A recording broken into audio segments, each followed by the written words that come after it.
Hi, Jerry Jenkins here talking about writing. So you finish writing your book, and now you want to fulfill a lifelong dream and get it published. Where do you go from here? Maybe you found so much conflicting advice that you're overwhelmed. Well, in this video, I'll run down all your options and all the pros and cons. Then I'll give you my ultimate recommendation as an author of nearly 200 books over the last 45 years, including experience running a publishing house. Through my blog at jerryjenkins.com and my private coaching community, the Jerry Jenkins Writers Guild, I train writers like you to compete in the crowded, confusing publishing industry. Today I want to show you the publishing options for that book into which you've invested your entire self. Now, before I get into all that, you need to know that I have a special bonus for you if you hang with me to the end of this video. It's a download you can use immediately to help fine-tune your manuscript before submitting it to a literary agent or publisher. So be sure to stay with me to get that free bonus. All right, now let's talk about your publishing options. Broadly speaking, you have two: traditional publishing and self-publishing. The difference between these two publishing models is really quite simple. In traditional publishing, the publishing house takes all the risks and pays all the bills, including any advance against royalties to you. It's extremely hard and rare to land a traditional book contract because those publishing houses are deluged with thousands and thousands of manuscripts and proposals every year, and their success depends on their ability to select those titles they believe can make them money. On the other side of the publishing fence is self-publishing, and no matter all the styles and varieties of printing houses who serve this market, you're self-publishing if the deal costs you even a penny. There are good and bad self-publishing companies, and there are legitimate reasons when self-publishing makes sense. But even if the company implies they have chosen your project from among many, or that your only cost is some minimum initial order, or you're financing a certain level of marketing or distribution, if you pay anything, you're self-publishing. So at the risk of oversimplification, a traditional publisher takes all the risks and pays for everything. That means they pay for editing, proofreading, typesetting, printing, binding, cover art and design, promotion, advertising, warehousing, shipping, billing, and paying author royalties. Self-publishing firms, on the other hand, may pay for some of these costs, but naturally the elements you pay for are designed to cover all their costs and ideally make them a profit. They might refer to themselves as a co-op or a hybrid publisher, and they might indeed accept some manuscripts and reject others, but they are not traditional publishers. Regardless what services you buy or suppliers you pay to have your book printed, this option is rightly referred to as self-publishing. Why? Because everything is on you. You are the publisher, the financier, the decision maker. Everything I listed under traditional publishing falls to you. You decide who does it, you approve or reject it, and you pay for it. The term self-publishing is a bit of a misnomer, however, because what you're paying for is not publishing, but printing. So the question becomes, why pay to be printed if you could be paid to be published? Some say writers can make a lot more money by self-publishing because rather than settling for just 15% or so royalty of the sales by a traditional publisher, they enjoy all the profits. The problem with this logic is that it too often underestimates what it costs to self-publish. The likelihood is that the profit per sold book often at best equals about the same as a traditional royalty. The drawback then is that as a self-publisher, you have vastly less experience promoting, advertising, marketing, selling, delivering, and billing than traditional publishers do. Besides the fact that this is a full-time job that'll likely rule out your having the time to write another book, with rare exceptions, traditional publishers sell many more copies than self-publishers do. And here's the reality. While there are obvious and noisy exceptions, The Guardian reports that the average self-published author makes around $1,000 per year, and that includes many who have multiple titles and lots of fans. In fact, nearly a third of self-published authors make less than $500 a year, and 90% of such books sell fewer than 100 copies. So how about digital-only self-published books where there are no hard copies, only online downloads? In these cases, admittedly because virtually anyone can, quote, publish this way, there are countless such titles. The average book sells 250 copies total. So how does that compare with traditional publishing? If you sold fewer than 1,500 copies through a traditional publisher, you'd be considered a commercial disaster. Now, lest you think I'm wholly opposed to self-publishing, I'm not. I simply want to clarify the realities of it and the vast differences between paying to be printed and getting paid to be published. Self-publishing may be a valid choice under certain circumstances, such as you've exhausted your efforts to land a traditional deal. That doesn't always indicate that your writing is inferior. It could merely mean that your audience is limited, making your book a less viable business proposition for the publisher. Or your book is of interest to hundreds of people as opposed to thousands. I self-published a couple of volumes of my father's poetry because it was of interest to several hundred friends and relatives, but not to a mass market audience of thousands required by a traditional publisher. Maybe you're a college professor or in some similar occupation where you must publish or perish, but your area of expertise is so esoteric that your books would not likely be commercial successes on a mass scale. In truth, there are many reasons you might opt to self-publish, so the issue becomes whom can you trust as a supplier for all the services you'll be paying for. That's where you need to do your homework. Talk to others who have self-published to see whether they felt ripped off or overpromised or overcharged, etc. Many vanity or subsidy or hybrid self-publishing suppliers have beautiful websites, rave reviews, and examples of beautifully produced books that'll make your mouth water. They'll use terms like, "if we accept your manuscript," when the truth is, many such firms would print anything you sent them as long as your check was attached. They'll offer all the services I listed above, but if you decide not to take advantage of those, you'll pay less, but you're also likely to wind up with an inferior final product. That's why too many self-published books look self-published. They have issues like amateur art on the cover, little or no editing or proofreading, minimal attention to interior design or even typeface choice. Many use sans serif type, while traditionally published books mostly use serif type. Many use the word by before the author's name on the cover, which you rarely see with traditionally published books. Some self-published books don't even spell forward correctly, which is F-O-R-E-W-O-R-D, meaning before the main body. But rather, they spell it forward, like F-O-R-W-A-R-D, or they try to get it right and spell it F-O-R-W-O-R-D or even F-O-R-E-W-A-R-D. And many use the British spelling of acknowledgements, which adds another E, and that's a dead giveaway. But those are the least of the potential issues. With careful planning, studying, and comparing, you should be able to self-publish for much less than the $10,000 or more that many of these companies charge for their so-called premium packages. So, given all this, how do you decide? We're in the busiest and noisiest era in publishing history. It's never been easier to get printed, but never harder to be published. That should give you pause, but don't let it discourage you. People are landing traditional book publishing deals every day, so someone is succeeding. Why not you? I would urge you to be dead honest in evaluating your book manuscript as well as your own writing. Does the manuscript you've produced appeal to a wide commercial audience? Is it fresh and different enough? And is your writing at a level where your book could become noisy and successful in the marketplace? Getting a literary agent or a publisher to take a chance on you or your manuscript does not happen by accident.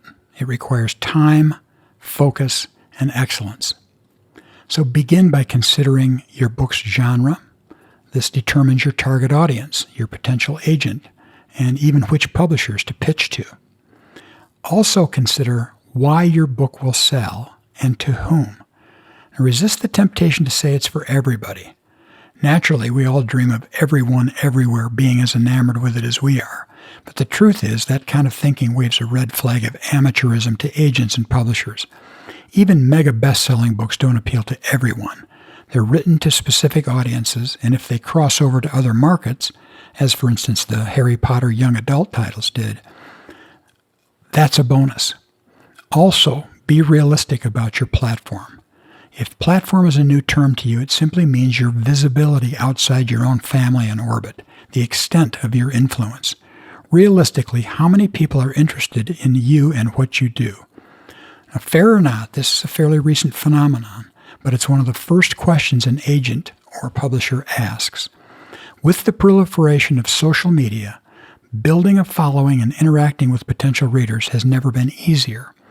As much as we'd like to believe our book idea and our writing should determine its value to a publisher, they're much more likely to take a chance on the writer with the larger platform. All right, once you've settled on which publishing route to pursue, certain non-negotiables will give you the best chance at success. First, become a ferocious self-editor. This is every bit as important if you choose to self-publish, because the quality of your final product depends on it. Acquisitions editors, the first readers at publishing houses who decide whether your manuscript is worth showing to their bosses, and literary agents tell me they can often determine within 2 minutes or as few as 2 pages whether your manuscript is worth pursuing. That may not sound fair, and maybe it isn't fair, but it's the hard truth. If you think they should have at least stuck with your manuscript till they got to the good stuff, next time, start with the good stuff. Any professional writer will tell you that all writing is rewriting.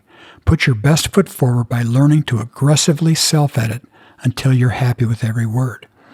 And remember, should you land an agent and he or she places your manuscript with a traditional publishing house, it will still undergo editing there. So why do you need to edit and revise it first? To get it past those first readers, potential agents or acquisitions editors. Landing an agent can be just as difficult as landing a publishing deal because agents are every bit as discerning. They're also deluged with manuscripts and proposals, and naturally, they're looking for those rare authors and projects that can make them money. That's not to say they're in the business only for the money. My agents have all been lovers of books, lovers of reading, lovers of writing, but they must be profitable to stay in business. The advantage of an agent, which makes them worth their 15% of whatever you make, is that they serve as your manuscript's champion and cheerleader. Agents know the business, who's publishing what, and who might like what you've written. They shop your manuscript to publishers and advocate on your behalf. Having landed an agent is a credit in itself. It shows that you and your writing have already survived serious vetting. Some, but not many, traditional publishers consider unsolicited or unagented manuscripts, but if you land an agent, they make your life a lot easier. They can coach you on your proposal, help you understand the publishing process, and handle the business side so you can stay in your creative lane. Find an agent by Googling agents in your genre, compiling a list of those who seem to be a good fit, and when pitching them, follow their guidelines to a T. One more caveat. Many agents tell me that it's a mistake to pitch multiple ideas at once. Go with your absolute best work, and if you land an agent, there'll be plenty of time to show them what else you have. So how do you approach an agent? Start with a compelling query letter. Query means question. So the point of such a letter is to determine whether an agent might be interested in seeing your manuscript to consider representing it. That's your question. It's your first impression, your initial sales call. You're not selling your writing just yet. You're merely asking the agent to request your proposal or manuscript. Position yourself as a colleague, not a fan. Keep it short and to the point. Limit it to one single-space page and send it electronically.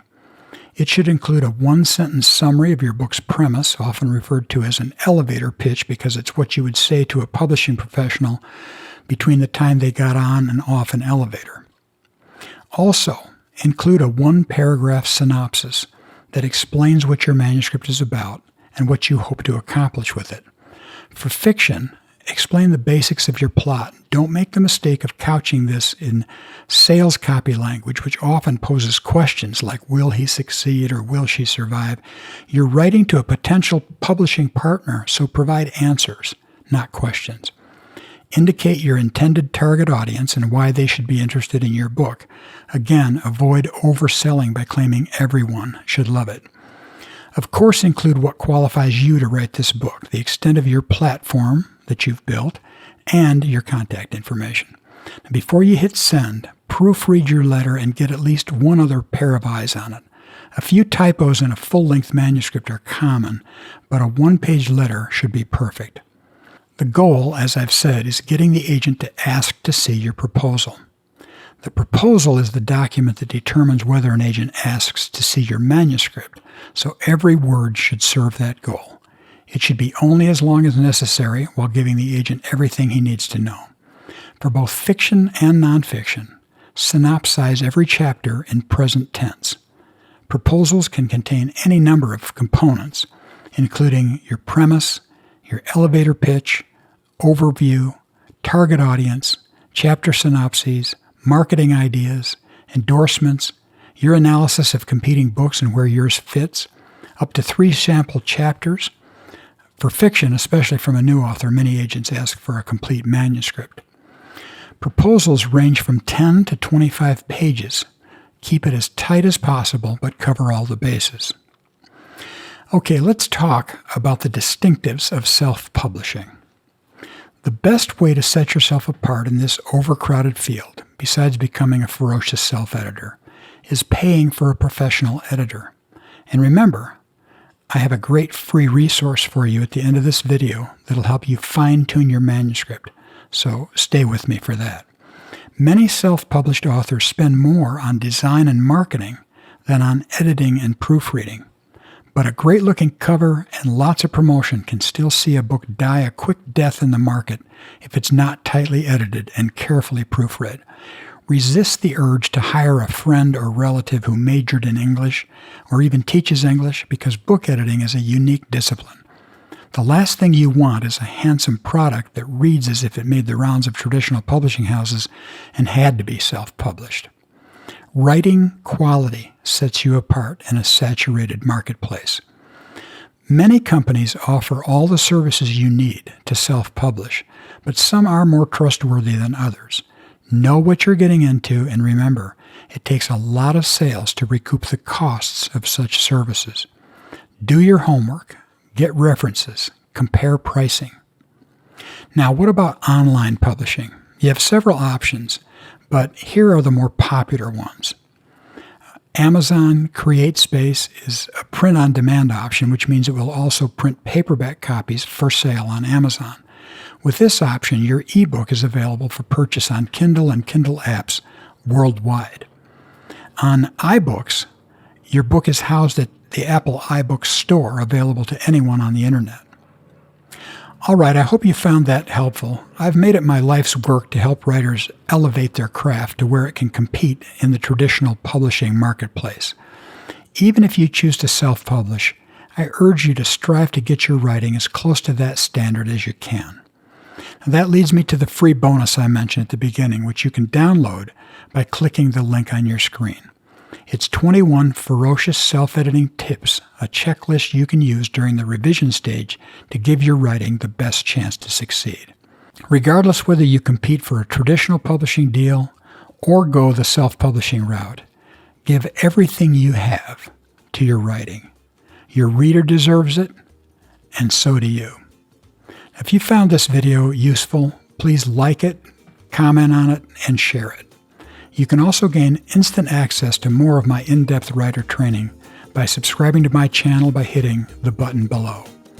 Meanwhile, I wish you all the best with your writing, and I'll see you next time.